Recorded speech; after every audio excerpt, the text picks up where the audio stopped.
Good morning. My name is Nieuwerf and I work with SNF. This morning I wanted to talk with you about how to satisfy the oil demand in a sustainable manner using polymer flooding. I will start out by putting a couple of dilemmas on the table. I start with the energy dilemma, then the environmental dilemma, then the geopolitical dilemma, and then I like to discuss a couple of possible solutions with you. First from a technical point of view, and then environmental point of view, and then commercial point of view. So let's dive straight into it. The OPEC and the IEO are forecasting a surge in energy demand in the next 25 years. The OPEC is talking about 45% energy demand increase. The IEO is talking about 40%. And that is due to the population growth in the world and also the wealth growth in most of the countries. They do predict, though, a change away from coal to renewables, but also oil and gas will play a huge role in there. And according to the IEO, oil will still remain being the largest supplier of energy in 2045. I think this, as a given, is a very important starting point for us in the industry at large. Instead of saying that, okay, we're going to reduce the output of oil, it's more a discussion on how can we produce the oil responsible from a technical point of view, an environmental point of view, and also a political/geopolitical point of view. I think this forum where we are right now is a great starting point to discuss this. And I'd like to put it in a little bit broader context than just the technical context for us here to discuss. So I hope we can actually discuss this a little bit further later on. If we look at the environmental dilemma of our industry at large, we have to break it up like, okay, where do we emit the CO2 and where are the greenhouse gases being emitted along the whole value chain?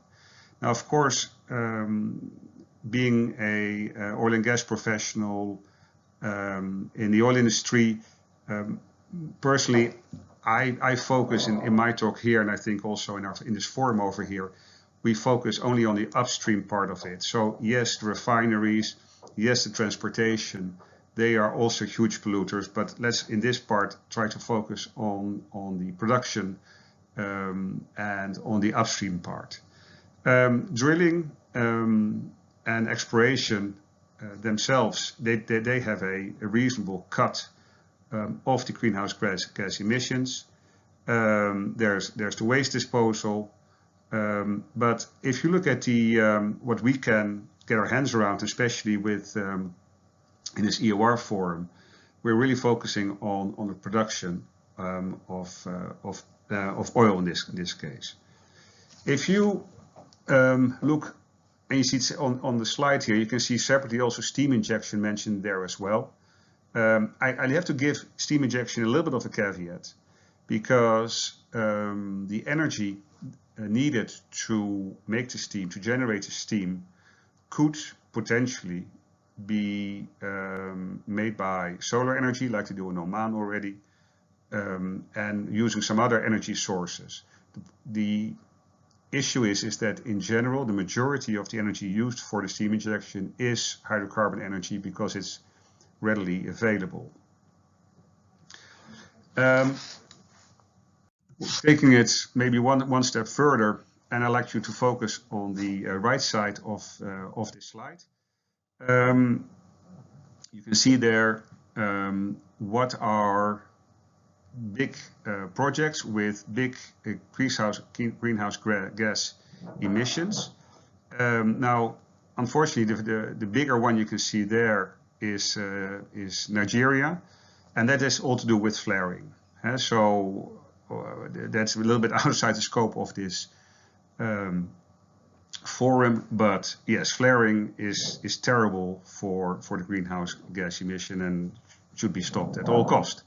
Next to that, what you see there is the California project, which has a lot of steam and heavy oil in there as well.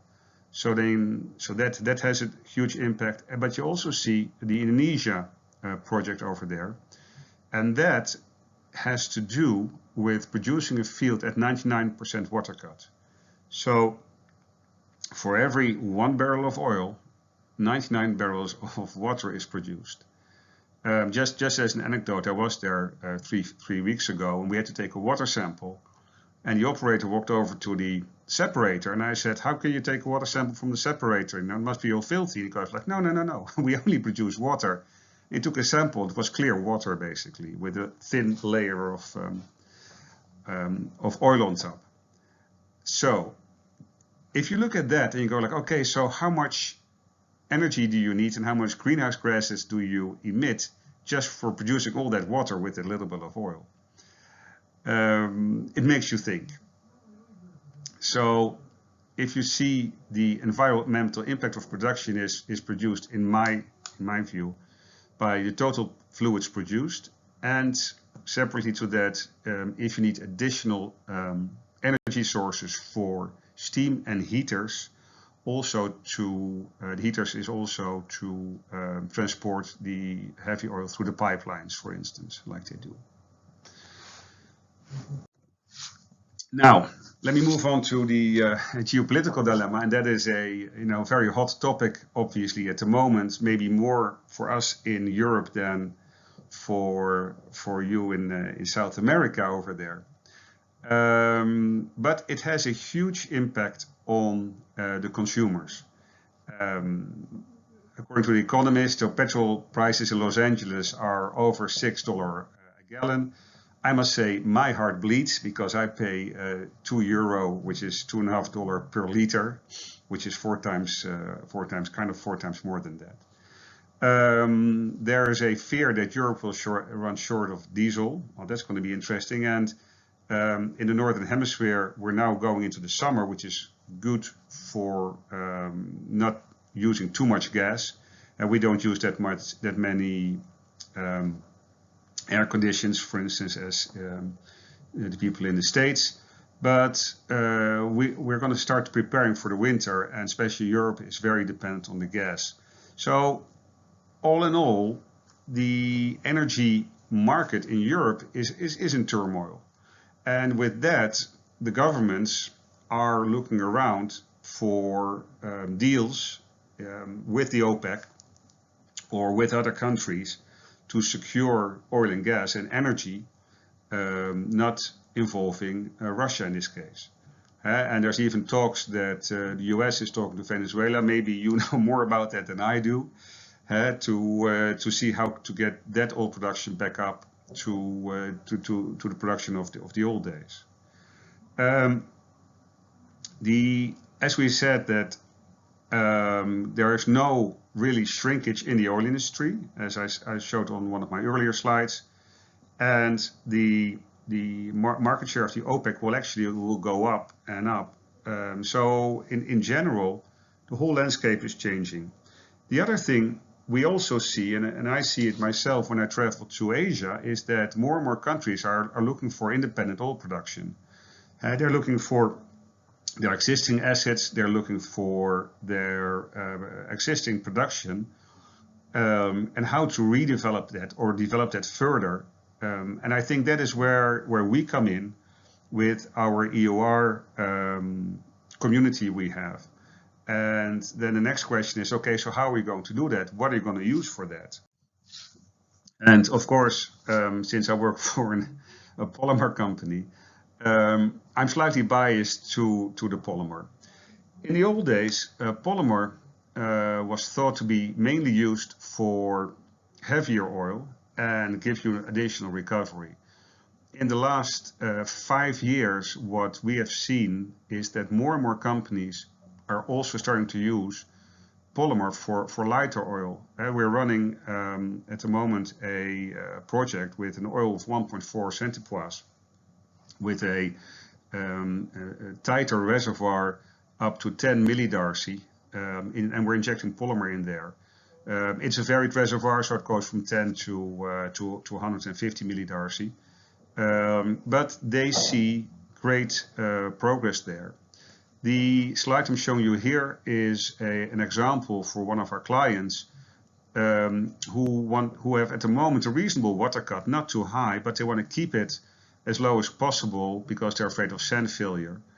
And what you see here is what we calculated for them is a 9% increase in recovery factor and a delay of the water cut. And that is what you see, and this is a field which has an oil of 2 centipoise or thereabout. And we're using a 20 centipoise polymer for this field. So what you see is that polymer is being dragged out of the heavy oil corner and now is being used as well in lighter oils, which I think opens up a lot of interesting possibilities. Also from an environmental point of view. So a very simple mental exercise.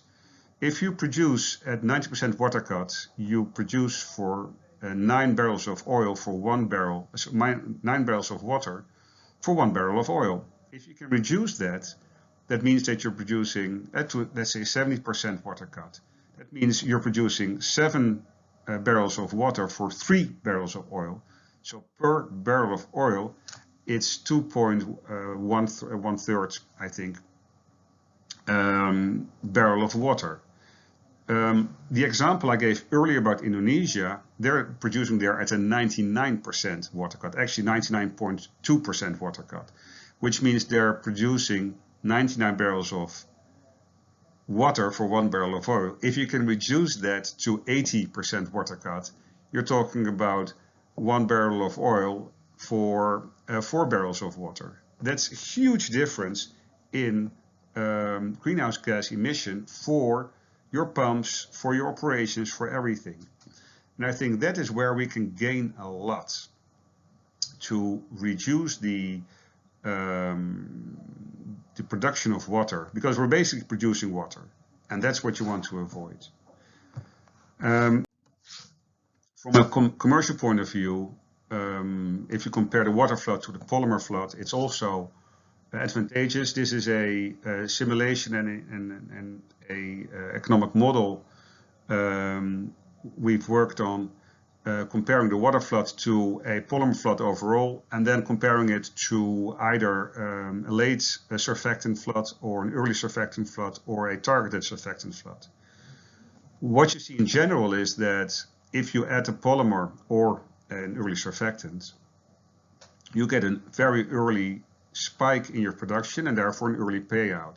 So the polymer will increase your ultimate recovery, will give you an incremental NPV at a incremental UTC. So yes, you're paying, of course, for the polymer and for the polymer installation. When you do a early surfactant with that, which very few companies do because surfactant is still a more risky business than a polymer, there's hardly any, if none, commercial surfactant flood outside China with Daoqing. So in general, what we say is that, okay, when you have a water flood, convert it as fast as possible to a polymer flood, and then if you want, you can always later on add your surfactant to it, because you know more about your reservoir and you can do it more targeted. So from a commercial point of view, a polymer over a water flood also makes perfect sense. Which brings me to the conclusions I have. So, I mean, let's face it, we can all stick our head in the sand, but the energy demand will continue to grow for the next 25, 30 years. And that's just a fact of life. And I know we're all trying our best to reduce it. but it is not going to happen due to growth in population and growth in wealth around the world. On the other hand, society demands a transition and reduction of emissions of greenhouse gases, being CO2 from us, from the industry. And we need to act on that. Again, we can't stick our head in the sand. Due to the geopolitical situation at the moment, what we see, in my view, is that more and more countries are looking in their own backyard, in their own space, where to get energy sources from, and being more independent on that. And sure, those energy sources will also be there will also be solar and wind and renewables. But as I said earlier, oil is going to be a major player still in there. So a lot of the countries are still looking for oil resources within their boundaries, within their frontiers.